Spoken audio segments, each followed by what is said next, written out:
히브리서 기자는 눈에 보이지 않는 것, 하지만 그것이 있는 것을 아는 것, 또 이루어질 것을 아는 것, 그것이 바로 믿음이라고 이야기합니다. 그러면서 2절에서 옛 조상들도 그렇게 믿음으로 성실을 이루었다고 이야기를 합니다. 삼손 이야기도 그 중에 하나입니다. 그래서 오늘은 우리가 삼손의 믿음과 또한 히브리서가 결정적으로 이 옛 조상들을 가지고 와서 믿음의 조상들을 가지고 와서 증거하고자 하는 이가 바로 예수 그리스도입니다. 그래서 삼손의 믿음과 삼손의 힘과 또한 예수 그리스도의 믿음과 예수의 힘에 대해서 잠시 묵상하는 시간이 되었으면 좋겠습니다. 예, 삼손 이야기를 우리가 잘 알잖아요. 또한 요즘에 가장 인기 있는 근 10년간 가장 인기 있는 전 세계에서 가장 인기 있는 이야기가 바로 그 히어로 영화인 것 같아요. 예. 그 중에서도 그 히어로물의 시작을 열었던 것이 아이언맨인데요.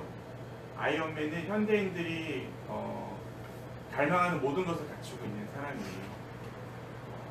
막강한 재산이 그렇고요. 타고난 천재적인 두뇌. 그래서 아마 현대 교육을 받은 모든 사람들이 갖는 컴플렉스가 있다면 바로 수학에 대한 컴플렉스일 것 같은데 그 사람은 수학의 천재이거든요. 공학자이기도 하고요. 거기다 자신감은 항상 넘치고 하지만 뭔가 이렇게 결핍이 있죠. 바로 부모님으로부터 온전한 사랑을 받지 못한 거에 대한. 그러니까 현대인들이 공감할 수 있는 수많은 이야기들, 또 선망할 수 있는 많은 것들을 아이언맨이 가지고 있기 때문에 현대인들의 마음을 잠시나마 위로해주고 또한 우리가 이렇게 바라볼 수도 있고 공감할 수도 있는 그런 이야기이기 때문에 사랑을 받는 것 같습니다.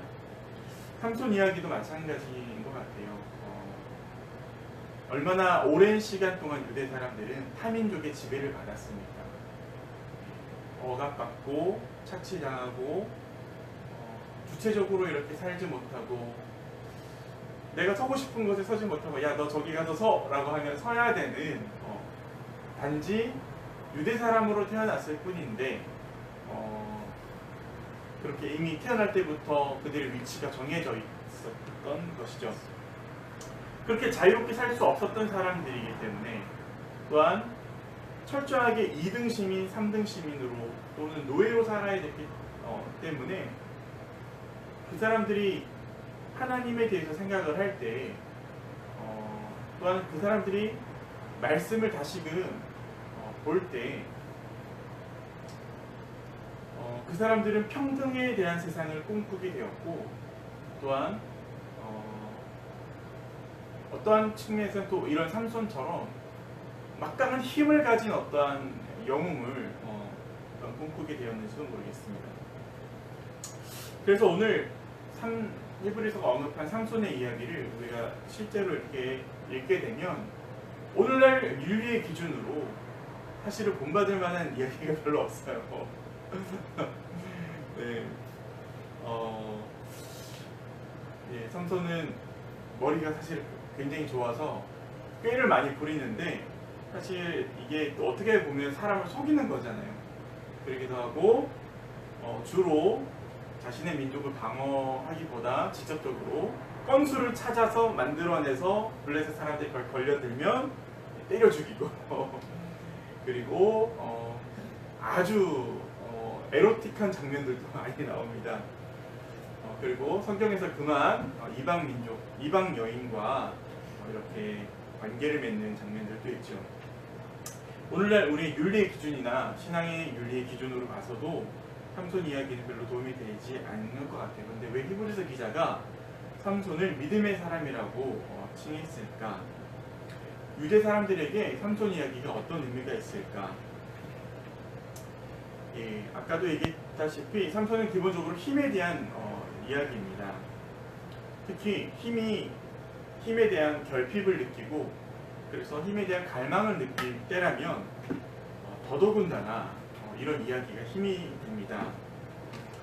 오랜 세월 동안 타민족의 지배를 받았던 유대 사람들에게 삼손 이야기는 원수를 찢어 죽이는 통쾌한 이야기에 그 영웅의 책략과 압도적인 힘으로 원수의 군대를 쩔쩔매게 하는 장면들을 들으며 그 사람들은 아마 가슴이 설레었을 것 같습니다.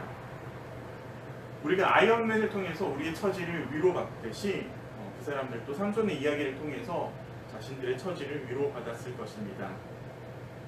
혼란한 시기에 영웅이 나온다고 합니다.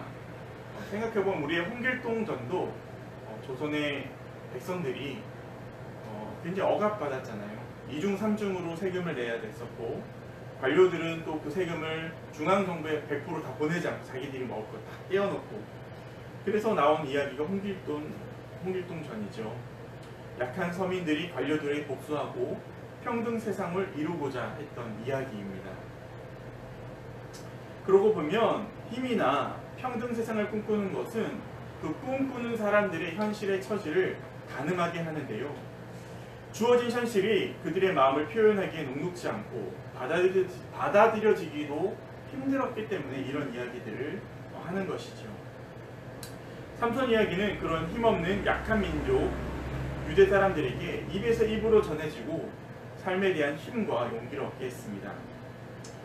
또한 삼손의 믿음은 삼손의 이야기를 쭉 보면 그는 철저하게 소명을 가지고 한 번도 사실은 소명을 놓친 적이 없어요. 그가 인간적인 실수를 할지언정 그의 목표와 목적은 언제나 이스라엘 민족을 지키는 데 있었습니다. 부림은 구약에서는 일종의 저주지요. 가나안에 들어가면서 하나님께서는 이 땅에서 낙이든 그러니까 짐승이든 사람이든 생명이 태어나지 못한 일이 없게 하겠다라고 언약을 하셨거든요. 그러므로 아이를 낳지 못한다는 것은 하나님의 언약에서 벗어난 그러니까 내가 죄가 있는 것이 아닌가 라고 생각할 수밖에 없는 상황이 있는 거죠. 재밌는 것은 앞에도 얘기했지만 이 믿음의 조상들이 이 불임이었던 여성들을 통해서 나았다는 것이죠. 그에게는 하나님께서 함께한다라는 증거이기도 합니다. 아무튼 삼손은 자기가 어떻게 태어났는지를 잘 알았습니다. 어머니의 믿음을 받았기 때문에 그렇습니다. 그리고 그가 왜 태어났고 어떤 소명을 가지고 있는지를 잘 알고 있었습니다. 그 중심에 그 소명을 한 번도 놓친 적이 없었습니다. 그래서 마침내 머리카락이 잘리고 쇠사슬에 손이 묶이고 눈이 뽑힌 상태에서도 마지막 소명을 완수하기 위해서 기도를 했습니다. 그는 20년간 이스라엘을 지킨 구원자였습니다. 그는 자신의 힘을 자신의 부와 명예를 위해 사용할 수 있었지만 그러지 않았습니다. 그의 모든 삶은 어떻게 하면 저 압제자들을 찢어 죽일 수 있을까에 집중되어 있습니다. 그는 정말 목적이 이끄는 삶을 살았습니다. 하지만 그의 삶을 우리가 온전하거나 완벽하다고 보지 않습니다. 그는 성숙한 리더이기보다는 분노에 찬 반항하였기 때문이었습니다. 삼손 이야기를 읽던 당시 사람들은 현실에서 자신들이 살아낼 수 없는 모습을 삼손에게서 보고 대리만족을 얻었을 법합니다. 그들의 열등감을 해소하고 다시 우리가 어디서 왔는지 또 무엇을 위해 살아야 하는지를 삼손 이야기를 통해 되새겼을 것입니다. 그것은 우리가 눈에 보이는 힘인 압제자들을 위해 살 것이 아니라 눈에 보이지 않는 하나님을 위해 살아야 한다는 것입니다. 삼손의 믿음이 여기에 있습니다. 히브리서는 삼손 이야기의 전통을 가져와서 유대 사람들에게 그것의 일자가 바로 예수 그리스도임을 밝히고 있습니다. 수태고지를 받고 태어난 인물, 억압받는 인물을 해방시킬 인물. 삼손은 그의 힘을 사용하는데 미성숙했지만 예수는 그의 힘을 사용하는데 온전했습니다. 토르와 헐크 같은 삼손 이야기에서 대리만족을 얻는데 그칠 것이 아니라 예수의 삶을 통해 우리도 우리의 삶을 진정으로 변화시키자. 그래서 삼손 같은 무자비한 힘이 있어야 우월해진다는 환상을 버리고 무력하게 죽은 예수처럼 우리의 현실을 받아들이고 나의 나약함을 직면하고 바로 그것이 하나님께서 역사하는 변화의 시작인 것을 알아 눈으로 나타낼 힘이 아닌 눈에 보이지 않는 우리의 마음가짐 중심에 하나님을 신뢰하는 마음을 갖고 어찌 될지 알 수 없는 내일을 향해 기대와 소망을 갖고 살자는 것이 오늘 히브리서가 삼손을 믿음의 조상으로 언급한 이유라고 저는 생각을 합니다. 여러분들의 오늘은 어떻습니까? 내가 많은 일을 할 수 있는, 거칠 것 없이 일을 이루어낼 수 있는 힘, 많은 돈을 꿈꾸십니까? TV에서 여기저기 들리는 성공한 사람들의 이야기에 돈을 벌었다라는 이야기에 눈과 귀가 쏠리십니까? 괜찮습니다. 저도 그렇습니다. 교회 일을 할 때 또는 JC에서 일을 할 때 사업을 진행할 때 우리가 돈이 없어서 일을 진행 못 시키는구나 라고 할 때 너무 서글퍼지고 로또라도 사봐야 되나 그래서 가끔 그런 상상을 합니다. 로또로 해서 10억, 20억이 생기면 이 돈으로 어디에 얼마를 투자하고 일자리 몇 개를 만들 수 있고 잠깐 이런 망중한을 즐기기도 합니다. 하지만 우리가 이런 이야기들에 성공된 이야기들, 다른 사람이 성공했던 이야기 또는 많은 돈을 가지고 많은 힘을 가지고 거칠 것 없이 일을 하는 그런 장면들을 우리가 떠올릴 때 위로를 받죠.